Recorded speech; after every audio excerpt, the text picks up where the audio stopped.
روح القدس کے وسیلہ سے خدا کی محبت ہمارے دلوں میں انڈیلی گئی ہے۔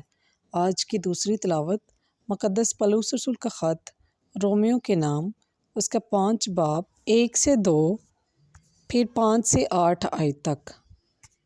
پس جب ہم ایمان سے صادق ٹھہرے تو خدا کے ساتھ اپنے خداوند یسوع مسیح کے وسیلہ سے ملاپ رکھتے ہیں، جس کے وسیلہ سے ہم ایمان کے باعث اس فضل میں دخل بھی پاتے ہیں جس میں ہم قائم ہیں، اور خدا کے جلال کی امید پر فخر بھی کرتے ہیں۔ اور صبر سے تجربہ، اور تجربے سے امید پیدا ہوتی ہے، اور امید شرمندہ نہیں کرتی، کیونکہ جو روح القدس ہمیں بخشا گیا ہے اسی کے وسیلہ سے خدا کی محبت ہمارے دلوں میں انڈیلی گئی ہے۔ کیونکہ جب ہم ہنوز کمزور ہی تھے تو مسیح عین وقت پر بے دینوں کی خاطر مویا۔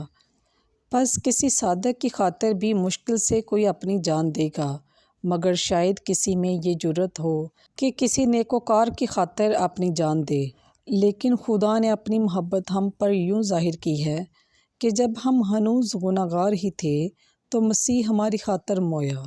پس پاک کلام کے پڑھے اور سنے جانے پر خداوند کی خاص برکت ہو۔ خداوند کا شکر ہو۔